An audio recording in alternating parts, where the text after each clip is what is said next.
ने पूज्य गुरुदेव जी से कहा, गर्गाचार्य जी से, गुरुदेव आप गोकुल में चले जाइए, हमारे 2 बालक हैं।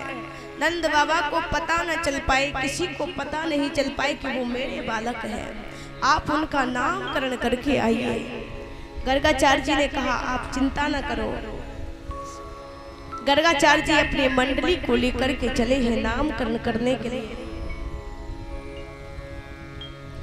मथुरा से गोकुल नगरी में आए नंद बाबा ने गर्गाचार्य जी को देखा, स्वागत किया। बाबा आप आ गए हो, मेरे घर में 2 बेटे हैं। 1 वर्ष व्यतीत हो गई, हमने तो समझ ही नहीं पाया आनंद का समय कब बीत गया कि अपने छोरा को नामकरण भी ना कर पाया। बाबा मेरे छोरन को नामकरण कर दो। गर्गाचार्य जी ने कहा, कर तो दूं, लेकिन आप बड़ा नामकरण करवाओगे, हितू रिश्तेदारों को बुलाओगे? नहीं नहीं बाबा, जैसा आप कहोगे। बोले गौशाला में करवा दो। गौशाला में नामकरण हुआ तो नंद रानी ने और यशोदा ने,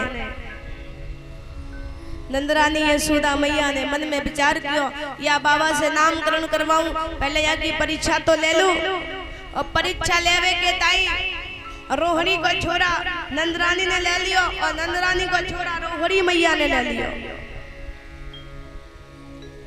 गर्गाचार्य जी सामने समाधि लगा करके बैठ गए और सामने दोनों मैया।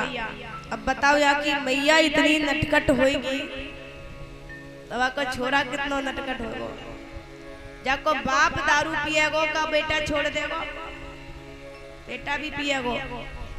बाप खुल के पी रहा तो बेटा छुप छुप के पिएगो।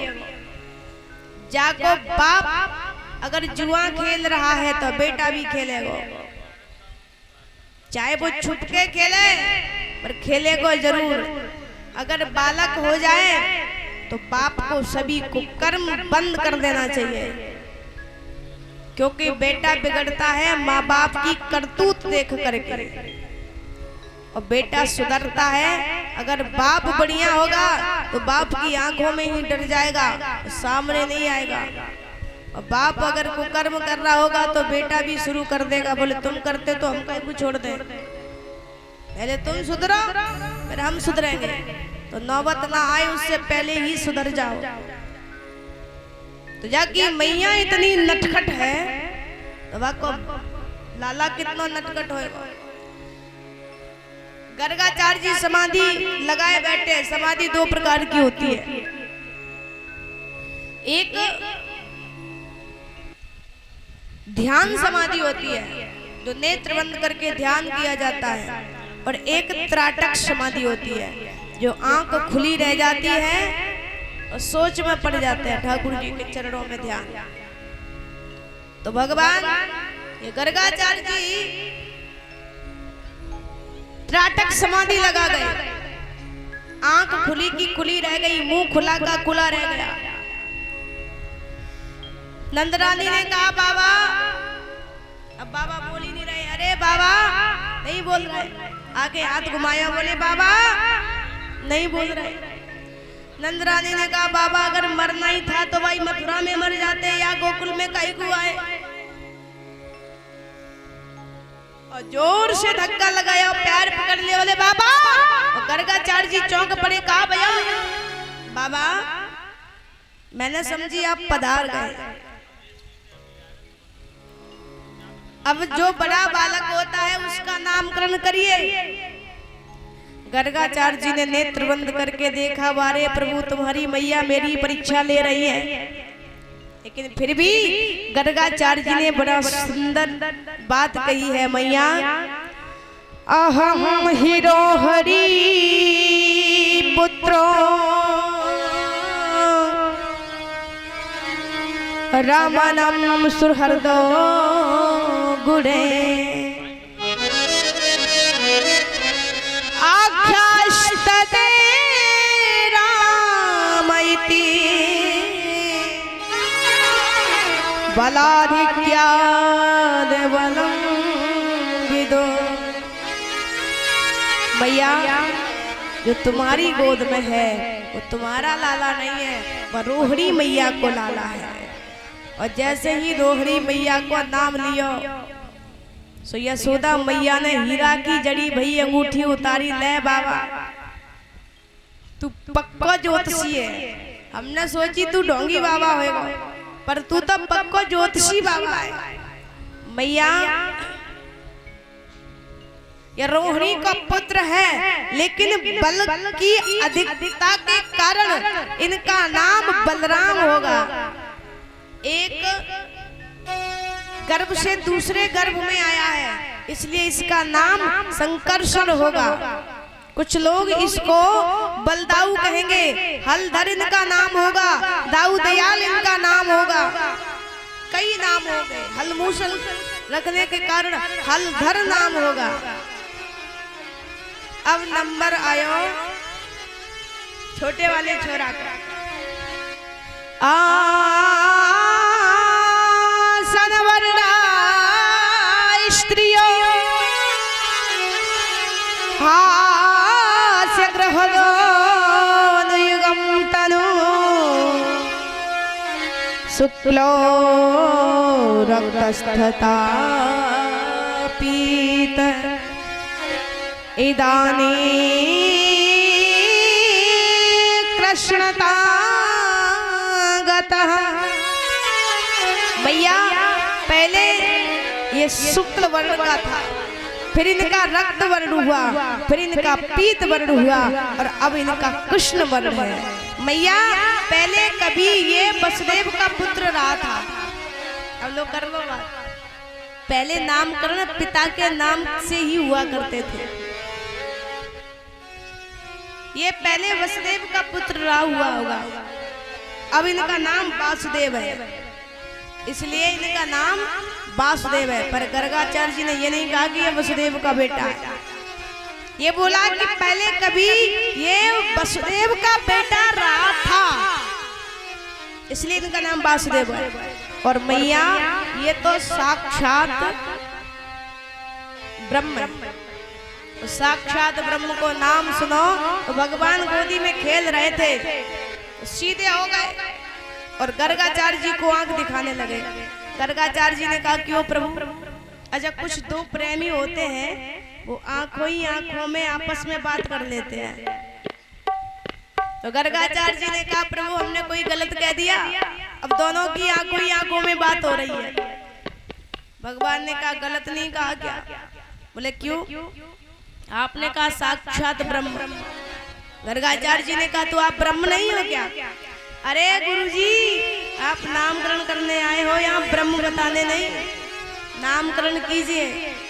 बोले बताइए प्रभु हमने कोई गलत कह दिया?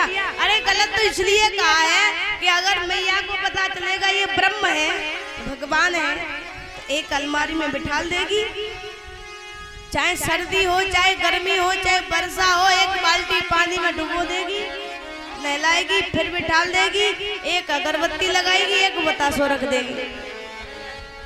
गुरुजी पूरा दिन भूखा मरना पड़ेगा। गुरुजी ने कहा फिर बात बदलना तो हम ब्राह्मणों के, चिंता न करो, हम ब्राह्मण हैं ही ऐसे जो बात बदल देते हैं। एक बार एक गांव पूरा यादवों का था, उसमें एक घर पंडित जी का था। पंडित जी के बालक का नाम था संतोष, और संतोष यादवों के बालकों के साथ में खेलते थे। अब मित्रता हो गई, 4 यादवों के बालक, एक पंडित जी का बालक, 5 बालक एकत्रित हुए और 5 बालक खेलने जाते थे कि पंडित जी के बालक ने एक गदा देखा। गदा जानते हो? जिसको खच्चर बोलते हैं, हमारे ईंट फीट रोते हैं। पंडित जी के बालक ने गदा को कान पकड़ो और बैठ गए। यादव के बालकों से कहा तुम भी आ जाओ, उनको भी बिठा लिया। अब बेचारा पूरे दिन तो बोझा ढोवे, ईंट ढोवे, और शाम को छोड़ दियो बाको। तो बालकन ने परेशान किया, इतना भगायो मोटरसाइकिल समझ के कि बेचारो गधा को राम नाम सत्य हो गया। बालकन ने अपने अपने घर कही, बोले पिताजी धोखे से गधा मारो गयो है। पिताजी गए पंडित जी के पास, मोरे मेले छोरा पर गधा मर गयो, या को पश्चाताप का करने। तो पंडित जी ने देखी, पत्रा निकाल गए, बोले पक्षताप तो हो जाएगा, जितना बड़ो गधा तो उतना ही बड़ा सोने को गधा बना के पंडित जी को दान कर दो। अब पूरे गांव में एक ही पंडित जी है। अब ने कई बालकों के पिताजी ने कहा, पंडित जी गधा कोई 2-4 किलो का थोड़ी था कि खेत बेच के और गधा बनवा दिया जाए। अरे विशाल गधा, कहां तक सोना एकत्रित होगा? बोले तभी पक्षताप हुआ। बालक गए घर पे, बालकों के पिताजी घर गए और डंडा उठाया, अपने अपने बालकों को मारने में लग गए। बालकन ने कहा कर रहे हो? बोले तूने गधा मार दिया। अरे पिताजी पूछ तो लेते, गधा हमने थोड़ी ही मारा। फिर अरे गधा को पकड़ने वाला पंडित जी का बालक, गधा पर बैठने वाला पंडित जी का बालक और गधा को भगाने वाला पंडित जी का बालक अब मर गया तो मेरा क्या दोष है? अब बालकों के पिताजी पुनः पंडित जी के पास गए। बोले पंडित जी ने कहा कुछ लाए हो? बोले सुन लो, आप कह रहे थे कि सोने का गधा बना के दान कर दो पंडित जी को, तो सुन लो, गधा पर सबसे पहले बैठने वाला तुम्हारा बालक संतोष, गधा को भगाने वाला तुम्हारा बालक संतोष और गधा को मारने वाला तुम्हारा बालक संतोष। पंडित जी ने कहा पत्रा देखी थी, देख रामायण में तो देख लूं है का, पर रामायण खोली लिखा तो नहीं था, उसमें लिखा था कुछ नहीं, पर पंडित जी ने कह दिया 4 अहीर और 1 संतोषा, गधा मरण को पाप ना दोषा। कोई पाप दोष नहीं है, जहाँ ब्राह्मण होते हैं या संतोष होता है वहाँ कोई पाप दोष लगता ही नहीं। तो महाराज बात बदलना तो ब्राह्मणों का काम है, आप बिल्कुल भी चिंता मत करो। भगवान ने कहा गर्गाचार्य जी चिंता वाली बात तो है, आपने ब्रह्म बता दिया। गर्गाचार्य जी ने कहा रुक जाओ मैया, ये तुम्हारा बालक साक्षात गुणों की खान है। मैया बोली हाय राम, जब ही तो मैं कहूं कि मेरा छोटा सा लाला ब्रह्म कैसे है। नामकरण हुआ मैया, या को नाम कृष्ण होगा। बाबा ये बता मेरे छोरा को विवाह होगा कि नहीं? मैया या को विवाह 16,001 रानियां होंगी। मैया ने कहा तेरे की इतने विवाह, 100 छोरा इतने विवाह करेगा? बोले हाँ मैया। नामकरण हुआ, नामकरण करके गर्गाचार्य जी को बहुत धन दिया और गर्गाचार्य जी धन लेकर के गरीबों में बांट देते हैं और पुनः मथुरा में चले जाते हैं।